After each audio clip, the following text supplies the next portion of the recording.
Halo, sahabat-sahabat Rehat Sejenak dimanapun berada. Kembali lagi di channel ini. Mari keluar dari rutinitas yang membosankan dan membincangkan sesuatu yang mencerdaskan. Kali ini kita kedatangan tamu, dosen muda Fakultas Hukum Unisma, Bapak Hizbul Lutfi Syorofi, SHMH. Beliau ini juga sebentar lagi akan jadi doktor begitu. Ya kita doakan bisa segera selesai begitu ya, dan bisa berkarir secara lebih cemerlang lagi. Sobat-sobat Rehat Sejenak dimanapun berada, kali ini ada satu topik yang menarik yang akan kita ulas. Kita akan bahas dengan Pak Afi begitu, terkait dengan tindak pidana pencucian uang. Sebagaimana kita ketahui bahwa belakangan ini tindak pidana pencucian uang menjadi satu topik yang sering dibicarakan begitu oleh masyarakat atau oleh publik ya, terutama terkait dengan kasus yang dialami oleh Rafael Alun begitu. Nah, bagaimana tindak pidana pencucian uang, seperti apa modusnya begitu, sejauh mana tantangannya, bagaimana proses penanganan tindak pidana pencucian uang, bagaimana peran masyarakat gitu ya dalam konteks pencegahan pemberantasan tindak pidana pencucian uang. Kita akan ulas lebih jauh dengan Pak Afi. Nah, mungkin bisa dimulai dulu Pak Afi, silahkan. Terima kasih Mas Pak Farudin ya, selaku dosen muda yang berbahaya gitu ya. Saya amini apa yang tadi doakan baik-baik kepada saya, terutama terima kasih banyak sudah diundang di Rehat Sejenak gitu kan. Ini hal yang menarik gitu kan. Dan asik gitu ternyata gitu kan. Tindak pidana pencucian uang hari ini itu menjadi tren gitu kan. Selalu di Twitter itu menjadi trendsetter gitu. Menjadi trending gitu kan. Ya. Jadi itu luar biasa gitu kan. Artinya adalah masyarakat kita hari ini sudah mulai melek teknologi gitu kan. Sudah mulai berani melakukan flexing terhadap kekayaan pejabat negara gitu kan. Karena memang sangat tidak masuk akal gitu kan. Dengan asumsi gaji 5 juta gitu kan, tetapi bisa membeli barang-barang branded Rubicon begitu ya, tas mewah begitu. Ya itulah kira-kira ratusan juta bahkan miliaran. Itu kan nggak masuk di akal itu. Kecuali dapat warisan begitu kan. Sekalipun warisan kalau hartanya 56 miliar itu, artinya kan orang tuanya harus punya kekayaan lebih gitu kan. Paling tidak pengusaha besar gitu kan. Naga 9 lah kalau misalkan gitu. 9 naga lah ya. 9 naga gitu. Jadi tindak pidana pencucian uang itu kan ada beberapa. Pertama, aturan itu dimulai dari Undang-Undang Nomor 15 Tahun 2022 ya. Kemudian direvisi sebagaimana telah dirubah menjadi Undang-Undang Nomor 25 Tahun 2003. Kemudian direvisi kembali Undang-Undang Nomor 8 Tahun 2010 gitu kan. Semangatnya adalah bahwa secara filosofis undang-undang ini itu bagaimana sebenarnya tindak pidana pencucian uang itu sebenarnya sangat mengganggu stabilitas perekonomian gitu. Dan sistem integrasi keuangan gitu kan, dan merusak sendi-sendi perekonomian rakyat gitu kan. Jadi ada hal yang luar biasa dalam tindak pidana pencucian uang, makanya disebut dengan pidana khusus kan.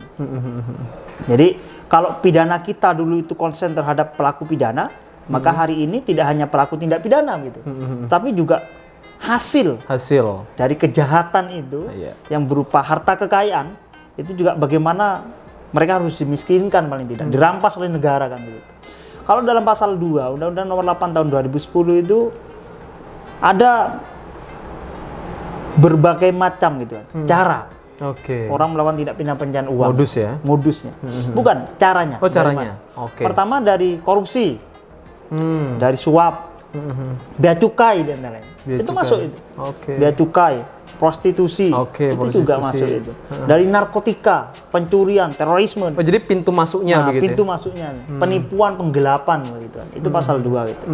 Nah, ancaman pidana juga nggak main-main sebenarnya kan. Berapa itu Pak Afi ancaman pidana? Jadi pasal 3 itu orang yang melakukan mentransfer, menempatkan, menyamarkan harta kekayaan gitu kan, dihibahkan, dititipkan dan sebagainya macamnya itu, ancaman pidananya adalah 20 tahun penjara dan denda Itu 10 miliar. Itu maksimal atau gimana tuh pengaturannya? 20 tahun itu ancaman pidananya 20 tahun. Oke, berarti maksimal 20 Maksimal tahun. 20 tahun dan dendanya adalah 10 miliar. 10 Itu kan luar biasa 10 Itu miliar. kumulatif apa alternatif, Pak Afi? Itu kumulatif itu. Kumulatif ya. Berarti satu paket lah ya. Satu paket. Sistem pembayaran pidana yang diancam dengan satu pidana pokok kan 20 tahun itu, kemudian dendanya adalah 10 miliar itu kan. Bagi orang yang menerima itu ancaman pidananya adalah 5 tahun dan dendanya adalah 1 M. Itu yang menerima maksudnya gimana tuh, Pak Afi? Jadi ada orang melakukan tindak pidana pencucian uang dari hasil kejahatan korupsi misalnya, dititipkan misalnya. Oke, berarti Ke yang salah satu menerima titipan. menerima titipan itu. Oke. Modusnya hari ini juga sangat dinamis sekali gitu, mengikuti perkembangan zaman. Oke. Jadi tindak pidana kejahatan hari ini itu sudah sangat berkembang pesat, sangat berevolusi begitu, mengikuti zaman, Lebih canggih ya? lebih canggih gitu kan.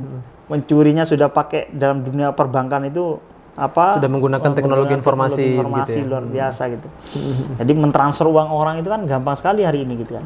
Iya. Jadi mengambil uang 10.000 di rekening orang bagi yang rekeningnya miliaran itu nggak kerasa gitu kan. Kerasa. Jadi kalau rekening saya sampean Apalagi mungkin gitu kan.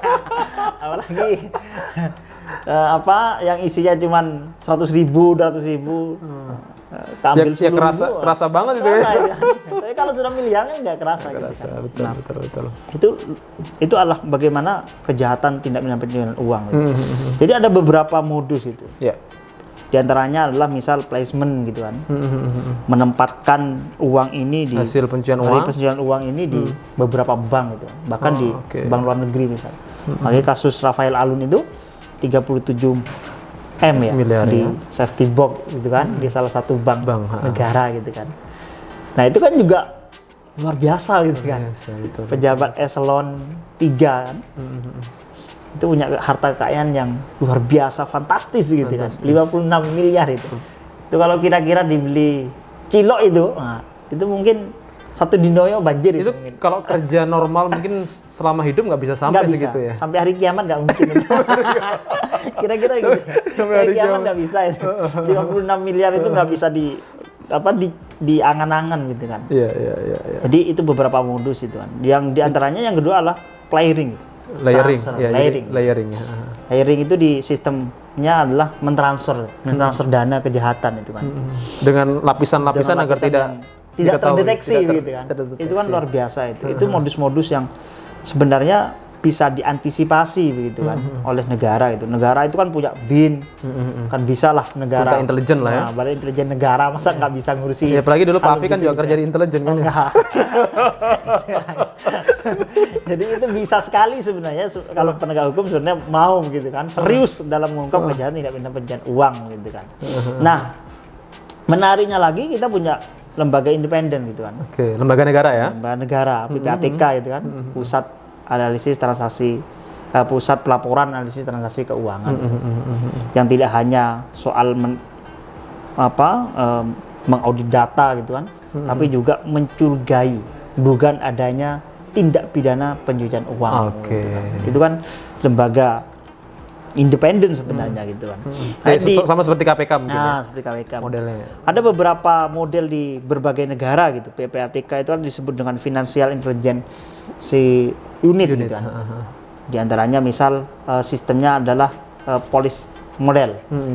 Bagaimana dia berintegrasi dengan kepolisian gitu. Oke, jadi PPATK PPATK bekerja sama dengan dengan kepolisian. kepolisian Gitu. itu. Begitu ada transaksi mencurigakan, loh kok miliaran ini kan? Padahal kerjanya cuma dosen swasta misalnya gitu kan.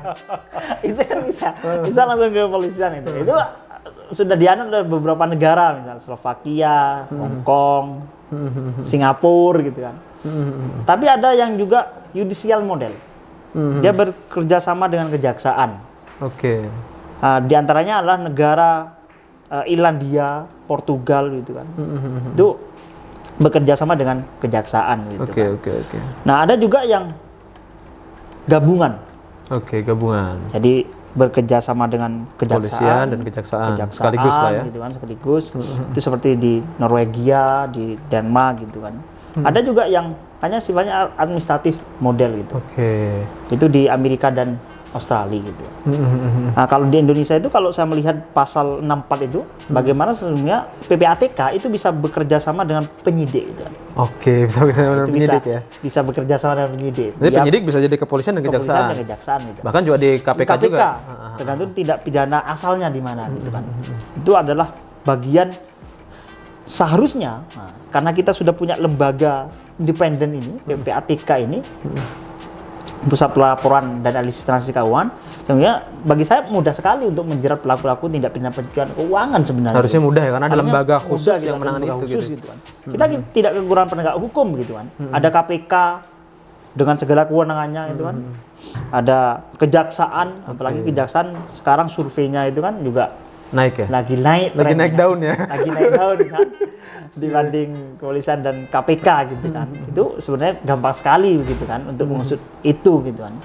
Nah, makanya kalau hanya untuk membersihkan orang-orang di Dirjen Kemenko yang terlibat soal pengempang pajak itu kayak Rafael Alun, sederhana tindak pidana uang itu sederhana sekali gitu kan.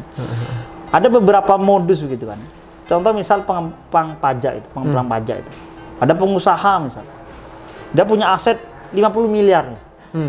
Tapi yang dilaporkan cuma 1 miliar gitu. 1 miliar. Nanti 3 miliarnya masuk kantong oknum lah ya. Oknum tapi satu kantor gitu kan. Kalau begitu bukan oknum berarti itu. Itu kalau dikumpulkan jadi satu kantor itu. Oke.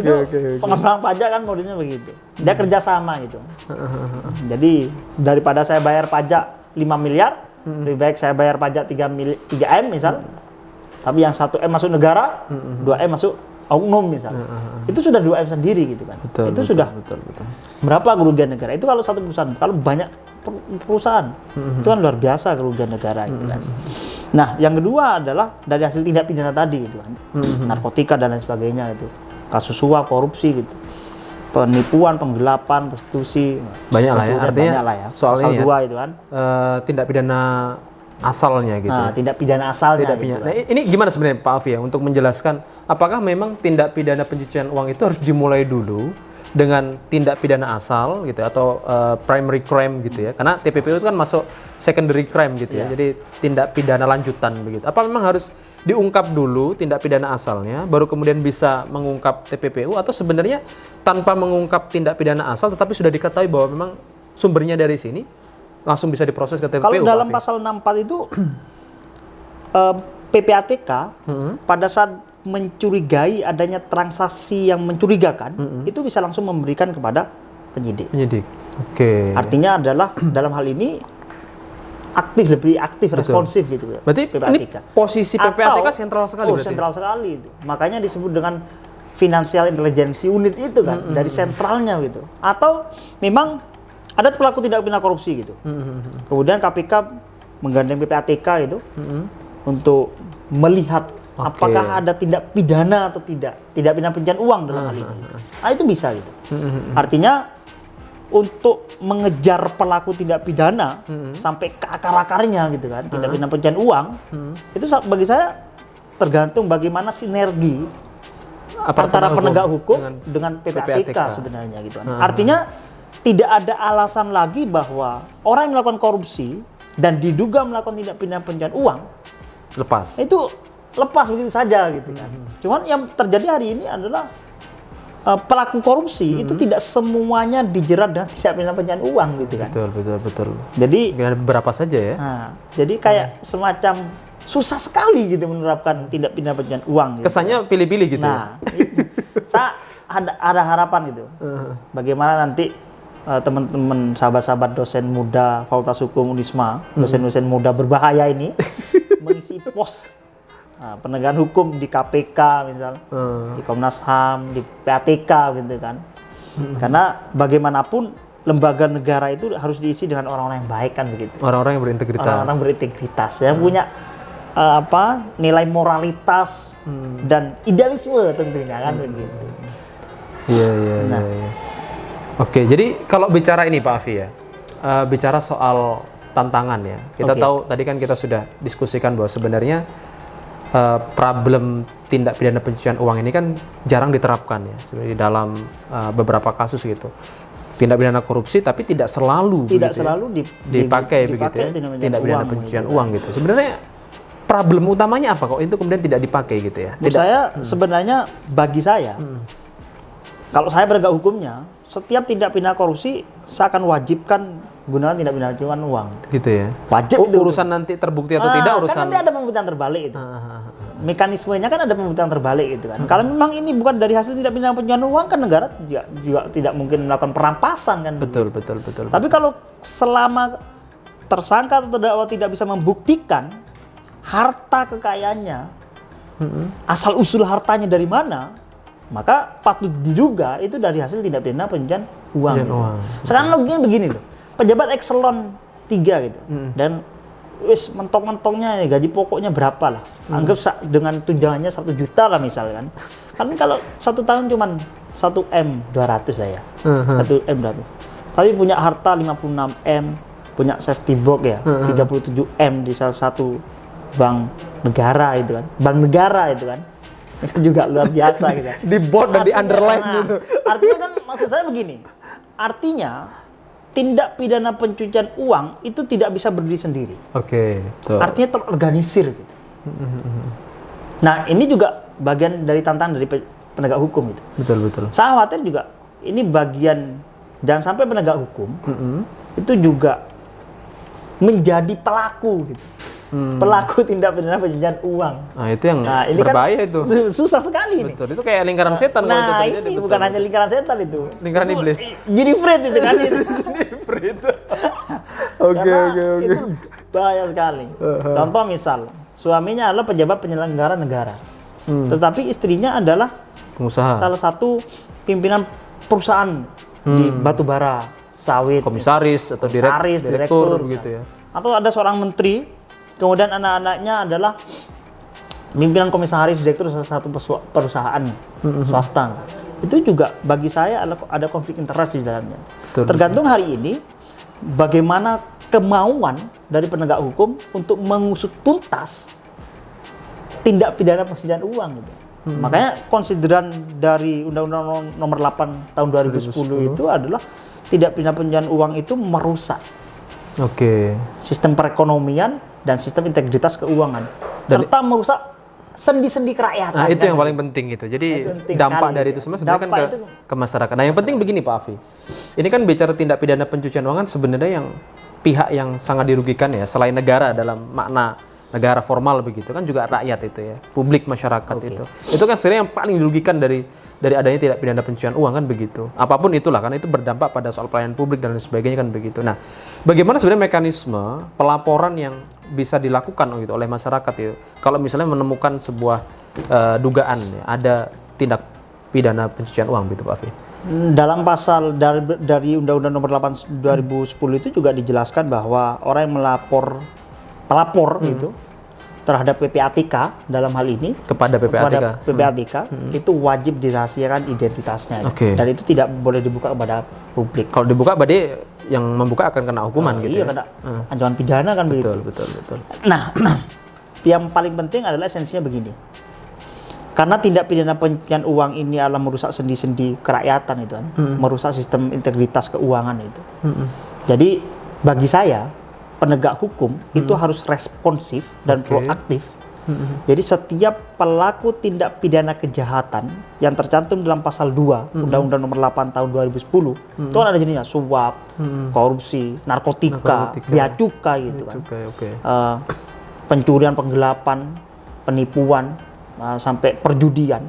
Bagi saya adalah wajib dikenakan tindak pidana pencucian uang gitu kan. Satu paket ya? Satu paket bagi saya. Itu nggak bisa ditawar lagi gitu. Fardhu ain lah hukumnya kan, wajib gitu kan. Bagi tadi kayak untuk apa? Untuk meminimalisir pelaku tindak pidana pencucian uang. Karena begini, orang korupsi 20M, begitu kan? Dia tidak dikenakan tindak pidana pencucian uang gitu kan. Dia divonis 10 tahun penjara. Banding tinggal 8 tahun, kasasi tinggal 4 tahun gitu kan. Ya setelah itu remisi bebas gitu kan. Sementara kalau dia tidak dikenakan tindak pidana pencucian uang, ya dia meskipun rokok pagi, ngopi santai dengan menikmati hasil kekayaan korupsi kan, kekayaan hasil dari korupsi. Kenapa? Karena penegak hukum tidak menerapkan undang-undang tindak pidana pencucian uang gitu kan. Dan sampai kita punya anggapan kita harus korupsi gitu kan. Wah, bahaya kalau Nah, sudah kan begitu. bahaya kan gitu kan. Bahaya Nah, betul. Karena begini, kita korupsi misal 10M misal. Kena remisi jadi 2 tahun bebas. Kita masih bisa menikmati uang 10M gitu. Kalau kita dosen swasta untuk mendapat 10M bisa berapa 10M, tahun itu? wah, itu bisa berdarah-darah kita tentunya kan. Bisa berdarah-darah. Nah, iya. Nah, itulah bagi saya tergantung bagaimana kemauan dari penegak hukum untuk menerapkan kepada tindak pidana yang di pasal 2 tadi Undang-Undang Nomor 8 2010 itu dari macam-macam tindak pidana pencucian uang itu dari mana saja, itu bagi saya harus bisa dikenakan tindak pidana pencucian uang. Itu bagi saya satu adalah memberikan efek jera terhadap pelaku, yang kedua bisa melakukan perampasan aset terhadap tindak pidana. Tapi penekanannya tidak hanya kepada pelaku, Pelaku. ya, tetapi juga harta kekayaannya kita harus kuras. Itu penting karena itu perlu diselamatkan. Iya. Karena uang hasil perampasan dari tindak pidana pencucian uang itu kan bisa dipergunakan untuk public services begitu ya, untuk kepentingan publik begitu Pak Afi. Mungkin sebagai penutup Pak Afi, apa sebenarnya yang perlu untuk dijadikan sebagai satu catatan khusus begitu ya di pembicaraan kita kali ini? Pertama adalah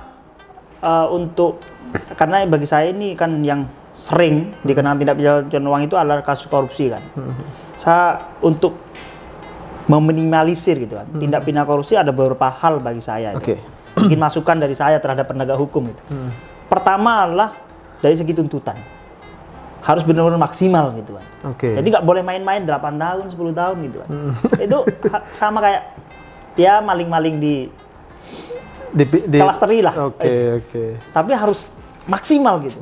Yang kedua, harus miskinkan mereka. Pelaku korupsi selama tidak dimiskinkan, maka akan banyak pelaku korupsi yang lain, koruptor yang lain. Akan banyak tunas-tunas baru bermunculan. Itu kan bahaya, itu bukan tunas-tunas bangsa itu kan.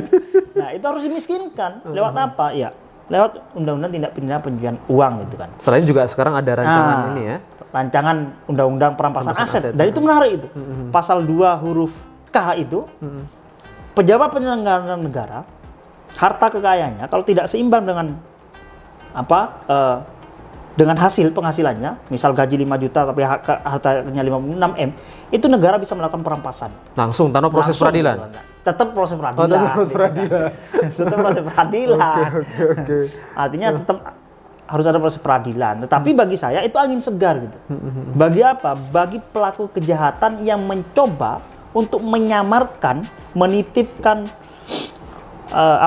tindak pidana hasil tindak pidana pencucian uang seolah-olah itu adalah uang halal gitu kan. Cuman berat sekarang Pak Afi karena pemerintah dan DPR juga masih belum tarik ulur lah ya. Tarik ulur kepentingan gitu. Gimana mau serius? Memang yang terkena undang-undang itu nanti mereka begitu. Ya memang DPR itu kalau dulu Gus Dur mengatakan itu kan dewan kanak-kanak kan Gus Dur. Makanya Gus Dur yang bilang loh ya. Gus Dur bukan saya. Nah, artinya begini. Makanya kalau kita berbicara soal pendapatnya Loren Friedman misalnya. Loren Friedman itu kan satu soal substansi, yang kedua struktur, gitu kan. Ini perlu digarisbawahi bagi saya. Kenapa? Ada undang-undang baik, tetapi penegak hukumnya lemah gitu. Penegakan hukumnya lemah, ya juga percuma gitu. Maka dua-duanya harus balance gitu kan. Betul. Ada undang-undang perampasan aset, ada undang-undang tidak pidana pencucian uang, ada undang-undang tentang pemberantasan korupsi. Tetapi tidak dibarengi dengan semangat penegak hukum, komitmen gitu ya. Komitmen yang kuat, ya percuma gitu kan. Percuma gitu kan. Itu hanya menjadi undang-undang yang berarti ini secara nggak langsung sebenarnya kita sedang menotis kepolisian, kejaksaan, KPK, gitu ya. KPK, kemudian juga gitu yang tidak kalah penting hakim ini. Itu juga bagian penting gitu kan. Betul. Sebagai orang yang mewakili Tuhan gitu kan. Itu juga harus tidak boleh main-main gitu. Apa gunanya? Dalam undang-undang tindak pidana uang sudah ada. Ya tinggal kita kejar saja pelaku tindak pidananya, kan begitu. Betul. Karena kalau itu dibiarkan itu akan membahayakan itu kan, membahayakan sekali gitu. Dan bisa jadi virus yang kemudian menular. Ya corona lah ya. Corona. Jadi pandemi bahaya juga. Itu. Ada lagi nggak Pak poin yang perlu kita garis bawahi lagi tuh di pembahasan kita? Yang kedua, bagi saya adalah negara tidak boleh kalah terhadap pelaku tindak pidana kejahatan. Itu penting. Apalagi yang sifatnya adalah extraordinary crime gitu kan. Makanya korupsi, narkotika itu kan, tindak pencucian uang itu akan pidana khusus itu kan. Maka negara tidak boleh kalah dalam hal itu gitu. negara lewat penegak hukumnya tidak boleh kalah gitu, tidak boleh mundur sedikit pun kan. Tidak gitu boleh kan. mundur sedikit pun. Iya. Apapun itu kondisinya. Apapun itu, mundur satu langkah itulah bentuk pengkhianatan kan begitu. Betul, meskipun juga langit Langit akan runtuh kan, ya, begitu. tetap harus tetap tegakkan. ditegakkan. Betul. Ada lagi Pak Afi? Itu. Mungkin itu saja dari saya. Oke. Terima kasih banyak. Ini menarik nih pembahasan soal tindak pidana pencucian uang ya. Dan ya saya tidak perlu menyimpulkan karena tadi sudah sangat lengkap pembahasan yang disampaikan oleh Pak Afi. Dan tentu kita masih akan banyak sekali membahas topik-topik lain ya di seputar hukum begitu yang berkaitan dengan isu-isu hukum begitu ya, hal-hal yang berbau dengan hukum. Terima kasih banyak Pak Afi. Terima kasih banyak Ini Pak luar biasa. Farudin, dosen muda yang berbahaya gitu kira-kira. Mudah-mudahan bermanfaat dan memberikan Amin, banyak amin. insight bagi para pendengar dan penonton di Rehat Sejenak. Terima kasih banyak. Sampai berjumpa di pembahasan yang lain. Assalamualaikum warahmatullahi wabarakatuh. Waalaikumsalam. Terima kasih banyak.